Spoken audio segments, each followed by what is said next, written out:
Bantah tudingan Susilo Bambang Yudhoyono dan Prabowo Subianto atas kekuasaan mutlak dan absolut di bawah pemerintahannya. Menurut Presiden, pernyataan tersebut sangat berlebihan. Sampaikan bahwa Perpu itu kan produk undang-undang. Benar?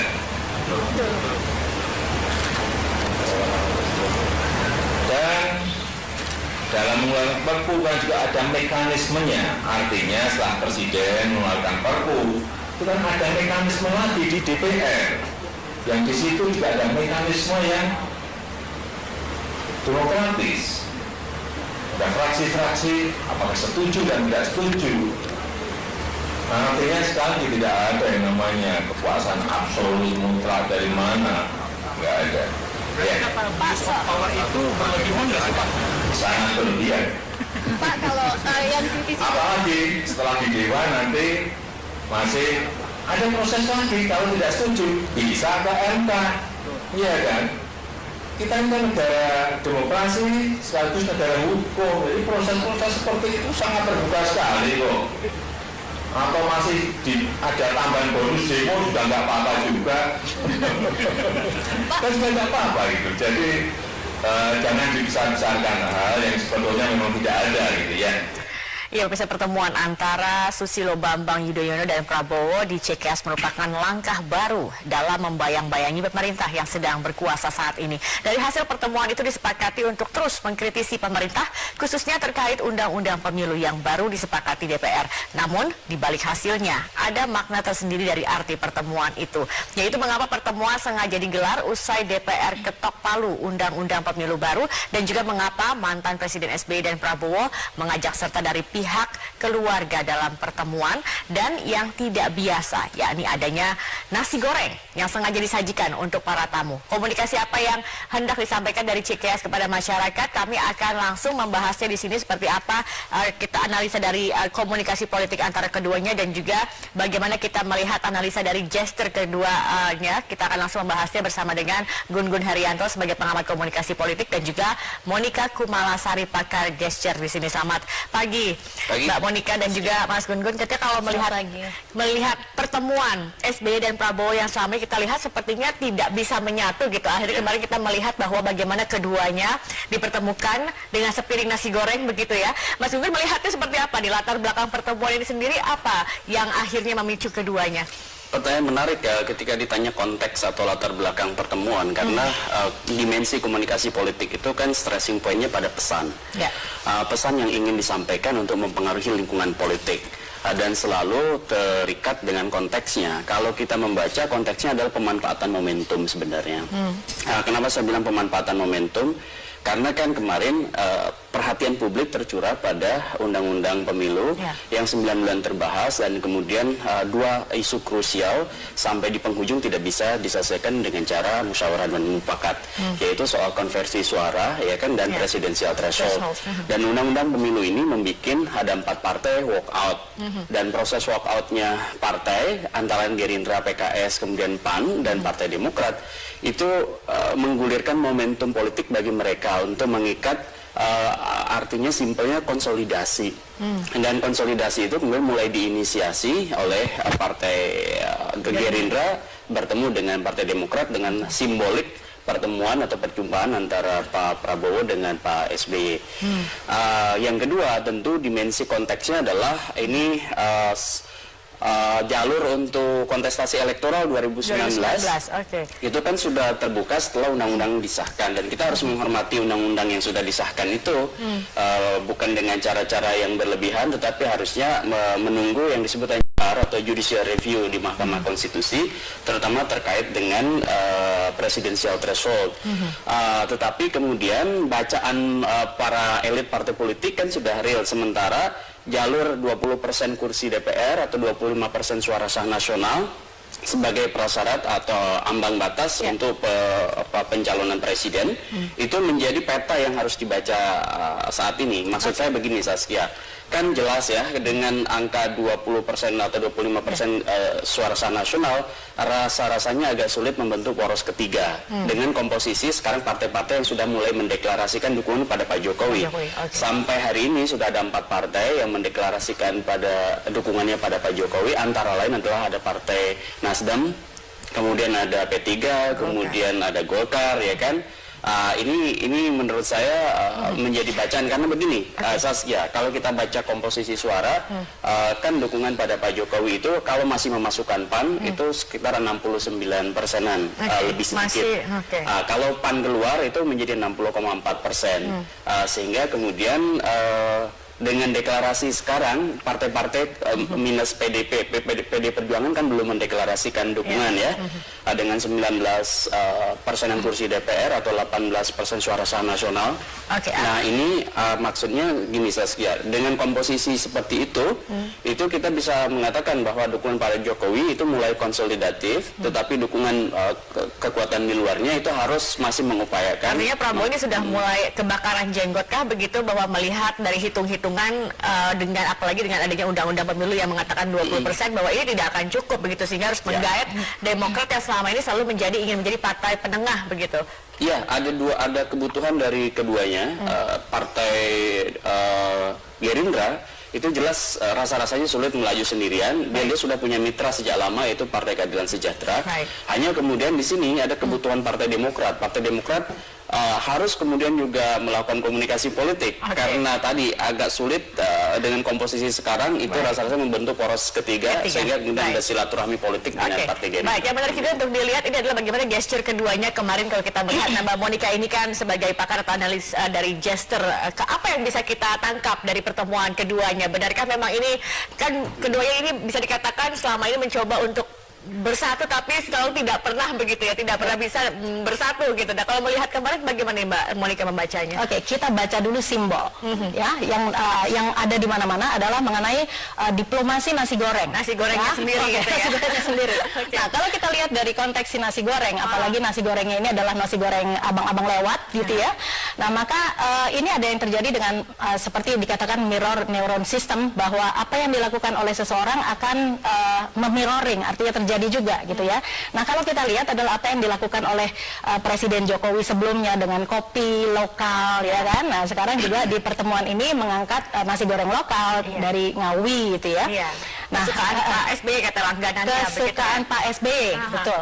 Nah, kalau kita lihat lagi bahwa pada tahun berapa 2015 kalau nggak salah, ketika Pak Presiden Jokowi ke Hambalang ya, disajikan nasi goreng Hambalang ya kan, dan dikatakan bahwa ternyata nasi goreng Cikeas ini tidak kalah menyaingi gitu ya nasi goreng Hambalang. Nah, kita lihat ada makna apa di balik ini semua. Ya. Satu. Terus yang kedua adalah mengenai apa yang beredar di masyarakat adalah mengenai pastinya adalah koalisi.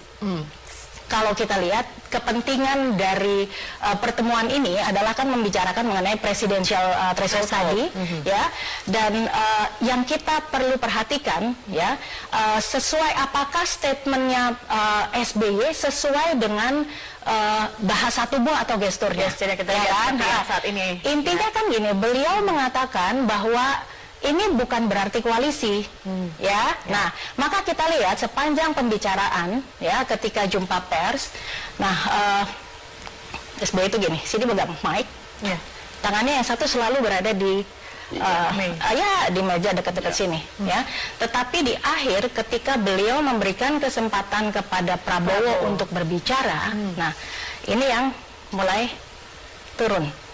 Jadi yang kita lihat adalah, artinya apa? Itu ada perubahan nggak dari antara body language-nya dari yang selama pembicaraan dengan simptom-simptom yang ada gitu, dengan tanda-tanda tersebut. Nah, yang kita perhatikan kan adalah apa yang terjadi perubahan antara apa yang dipikirkan dengan apa yang dirasakan. Nah, kalau yang dipikirkan dengan dirasakan tidak nyambung bahasa tubuhnya, di situ bukan tidak sinkron, maka kita perlu bertanya, ada apa ya sebetulnya?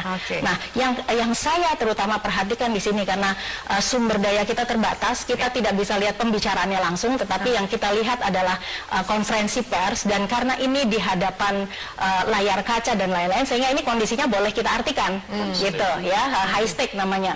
Nah, jadi ketika berbicara, ketika memberikan kesempatan kepada Prabowo, nah dari gestur yang biasa seperti ini, nah dia turun nih. Nah, ini yang saya katakan sebagai kalau seseorang berbicara, maka seperti ini ya Mbak, ini namanya presentation box, tapi ada sesuatu yang tidak biasanya. Nah, saya maknai hipotesisnya adalah satu, mungkin ini belum berarti dukungan dari saya loh. Ya kan? Ini bahasa dari SBY-nya. Ini belum berarti dukungan dari saya loh. Yang kedua, kemungkinannya lagi apa? Silakan Anda berbicara, tetapi apa yang Anda katakan itu adalah mewakili diri Anda dan bukan juga saya, karena tidak terjadi body mirroring di antara keduanya. Baik, gitu. Baik. Ada apa gesture yang diberikan SBY dan dengan Prabowo tidak sama begitu ya, tidak seimbang begitu. Jadi saya boleh katakan di sini bahwa apa yang disampaikan oleh Pak SBY itu memang sinkron, bahwa ini belum tentu koalisi loh, ini hanya kunjungan kan biasa. Gitu. Gap itu masih terasa begitu ya. Masih. Nanti kita akan bahas juga dari sisi komunikasi politik. Kita tahu bahwa Demokrat dan juga Gerindra ini beberapa, meskipun tadi kan dikatakan bahwa kalau dari gesture sendiri terlihat ada gap, dan kalau kita lihat memang beberapa kali ini Prabowo dan SBY mencoba untuk berkonsolidasi begitu ya, tetapi kita lihat tidak pernah terjadi begitu. Kalau Anda melihatnya bagaimana? Apa memang tidak cocok selama ini, atau apa faktor yang membuat mereka tidak pernah bersatu? Kalau kita melihat data ya, banyak momentum silaturahmi politik, komunikasi politik dari keduanya tidak berujung pada kesepakatan yang konkret. Contohnya misalnya waktu di 2014 kan Pak Prabowo dengan Hatta running ya, menjadi kandidat dan kemudian menjadi calon presiden dan wakil presiden. Tetapi posisi Partai Demokrat berada tidak di kubu Pak Prabowo, melainkan di tengah dan tidak juga kepada Pak Jokowi kan waktu itu. Ingat juga mungkin proses konsolidasi yang juga diupayakan antara kubu Pak Prabowo dengan Pak SBY, maksud saya Gerindra dan Partai Demokrat, dalam mengusung kandidat di Pilkada DKI. Tentu Saskia masih ingat, Mbak Monik juga mungkin masih ingat. Tetapi kemudian lagi-lagi kongsinya tidak terbentuk, bahkan Demokrat punya calon sendiri. Nah, di 2014 proses awal sekarang silaturahmi politik ini saya maknai sebagai ZOPA atau Zone of Possible Agreement ya. Mereka baru jumpa, kemudian melakukan komunikasi yang sifatnya tadi momentum pemanfaatan situasi politik pasca undang-undang pemilu. Nah, kalau kemudian kesepakatannya sendiri terlalu prematur untuk mengatakan mereka akan berkongsi. 2019 mungkin Kak terjadi? Ya, saya melihat masih banyak sejumlah variabel yang harus dibaca dan rasa-rasanya masih terlalu jauh untuk mengatakan mereka akan berkongsi. Contohnya misalnya, peta bisa berubah ketika misalnya situasi politik berubah, terutama maksud saya konstelasi misalnya pasca putusan judicial review seperti apa, itu juga harus dibaca kan. Kemudian juga apakah chemistry di antara mereka juga sama. Apakah sejauh ini chemistry seperti apa, Mas? Saya membaca sih chemistry politiknya itu sulit terbentuk ya, mungkin historis ya, dan ini juga kalau kita melihat proses-proses politik yang diinisiasi mereka itu belum ada satu pembuktian yang lebih konkret dalam bentuk misalnya kesepakatan antar partai, artinya bukan person to person tetapi melibatkan organisasi politiknya yaitu Partai Demokrat dan Partai Gerindra. Nah, makanya kemudian juga terlalu oversimplikatif ketika kita mengatakan bahwa Partai Demokrat dan Partai Gerindra akan berkongsi di 2019. Dengan satu catatan, bisa saja mereka berkongsi atas nama kebutuhan politik. Kebutuhan politiknya yaitu tadi bagaimana misalnya ketika misalnya tidak ada peluang untuk mendorong tapi akan lebih berat atau mungkin bagaimana nih, karena keduanya kita lihat juga memiliki ego yang cukup besar begitu ya. Ya, ini tradisi partai-partai yang sangat leader centric ya.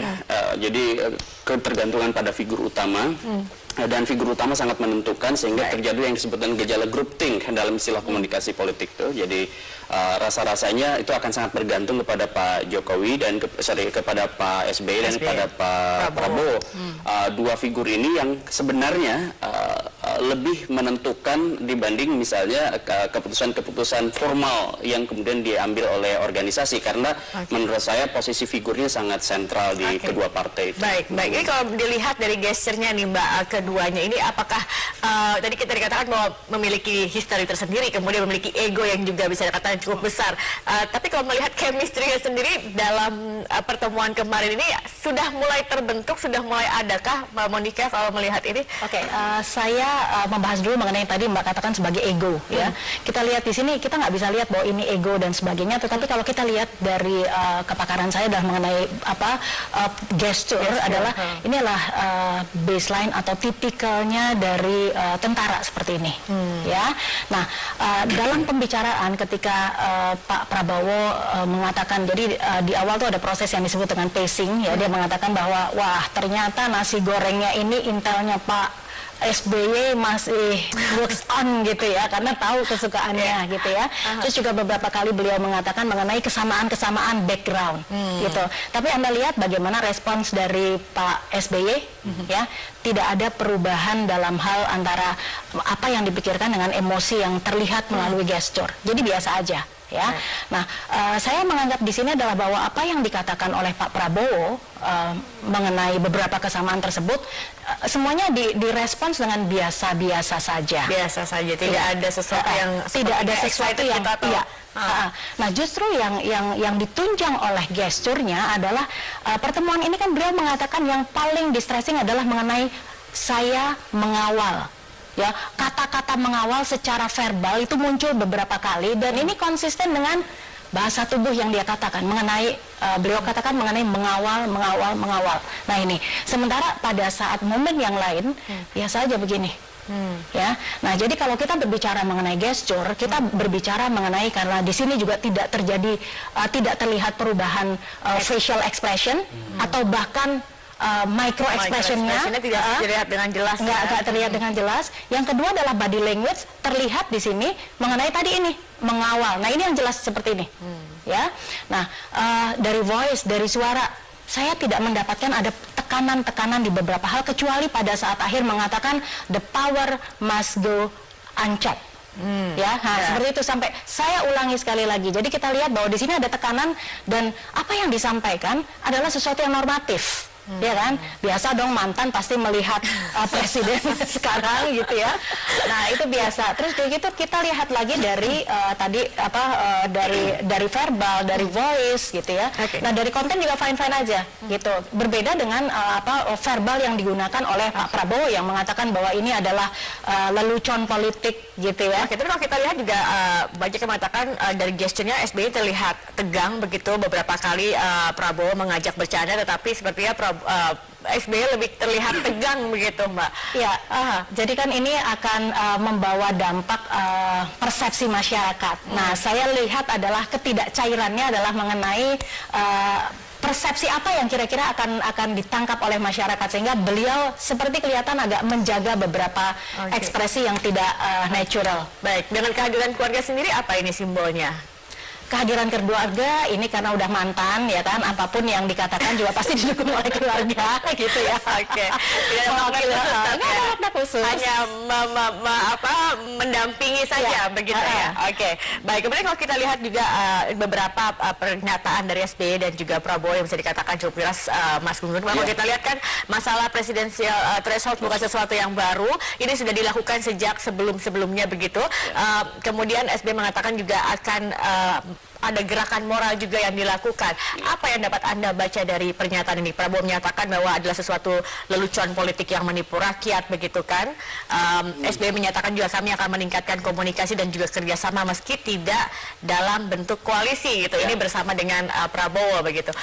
Ada pernyataan-pernyataan cukup keras ini. Ya, jadi Saskia, menurut saya pertarungan politik yang 9 bulanan terkait dengan undang-undang pemilu itu kan memang sudah dilalui mereka. Maksud saya ketika misalnya mengerucut pada 5 isu krusial dan pada akhirnya kemudian 2 isu krusial ya, soal konversi dan metode konversi dan presidensial threshold, itu jelas tuh petanya terbelah menjadi 2 kan, antara yang pro dan yang kontra, paket A dan paket B. Dan yang paket B waktu itu kemudian walk out, dan saya sudah sebut di awal tadi ada 4 partai. Dan itu kemudian kan menjadi momentum yang dikapitalisasi juga, artinya mereka mengonsolidasikan diri, dan itu menurut saya wajar. Kewajaran dalam konteks power relations atau relasi kuasa yang sering sekali terjadi antar partai. Tetapi kemudian ketika undang-undang itu sudah menjadi produk, kan sudah menjadi produk karena sudah disahkan, dan proses menyikapinya menurut saya sekarang adalah adu argumentasi di kanal yang memang disediakan. Sesuai dengan koridornya. Yaitu Mahkamah Konstitusi. Bahwa substansi presidensial threshold bagaimana misalnya. Atau metode konversi. Ini akan kita lihat dan juga ini akan nanti melihat bagaimana perubahan kancah perpolitikan di 2019. Kemudian jawaban dari Jokowi sendiri atas pertemuan ini sendiri, bagaimana Anda memaknainya juga ini? Ya tadi kan Jokowi bilang berlebihan. Berlebihan. Ya, kan? Sangat berlebihan. Sangat berlebihan ketika misalnya kalau tidak salah konteksnya adalah pemerintahan absolut ya. Memang ketika misalnya demokrasi seperti kita jalani hari ini itu tidak memungkinkan pemerintahan absolut kan? Karena ada DPR, kemudian ada kontrol dari publik, dari media massa juga kan tidak bisa kemudian hanya dikendalikan oleh pemerintah. Oleh karena itu menurut saya belum atau tidak di posisi absolut karena proses kritik masih bisa dilakukan oleh publik. Dan ketika misalnya ketidakpuasan soal undang-undang pemilu pun masih bisa dilakukan judicial review. Begitu. Baik, Mbak Monika sendiri bagaimana melihat dari tanggapan Presiden Joko Widodo terkait dengan pertemuan, apalagi disebutkan bahwa pemerintahan saat ini dikatakan absolut dan juga mutlak begitu dengan sanggahan dari Presiden Joko Widodo. Apa yang bisa ditangkap? Apakah ada emosi mungkin kemarahan dari Presiden Joko Widodo ketika menanggapi terkait dengan hal ini? Oke, terkait hal ini maka kita akan bicara mengenai emosi. Adakah emosi yang meledak-ledak gitu ya? Nah, gini, seperti yang disampaikan oleh Pak SBY bahwa pertemuan ini adalah pertemuan negarawan yang biasa-biasa saja dan ini dikonsum juga dengan Pak Jokowi yang mengatakan pertemuan antara negarawan tuh nggak apa-apa gitu ya, biasa-biasa saja. Nah, kita lihat apakah ada terjadi micro ekspresi kemarahan? Nggak ada, tetapi yang ada adalah berupa penegasan atas apa yang disampaikan. Mungkin kita bisa lihat juga bagaimana cuplikan tadi ya dari percakapan dari Pak Jokowi ini ya. Tidak terlihat adanya emosi ya. Yang kita lihat di sini alis yang naik bolak-balik. Nah, ini artinya hanya penegasan pada apa yang disampaikan. Penegasan pada apa yang disampaikan, sudah katakan bahwa Presiden berusaha untuk tegas terkait dengan statementnya ini. Bahkan kan beliau biasa-biasa aja gitu. Semuanya biasa-biasa saja. Dari nadanya kemudian dari gesturnya juga ini yang terbaca memang. Dari micro expression saya melihat adanya ketegasan. Dari suaranya pun tidak ada kalau yang namanya kemarahan. Jadi nggak baper gitu loh dengan adanya peristiwa ini. Berarti Presiden Jokowi atau Pak Jokowi ini memang seperti biasanya saja begitu ya. Ketika ada isu yang tidak mengganggu dia, tidak mengganggu secara emosi. Pertemuan dari SBY dan juga Prabowo maupun juga statement-statement yang keluar dari pertemuan ini mengkritisi pemerintahannya, ini tidak membuat Joko Widodo gentar begitu ya, tidak membuat emosinya juga terbakar. Baik, Mbak Monika, terima kasih sudah bergabung bersama kami dan juga Mas Gun Gun, terima kasih.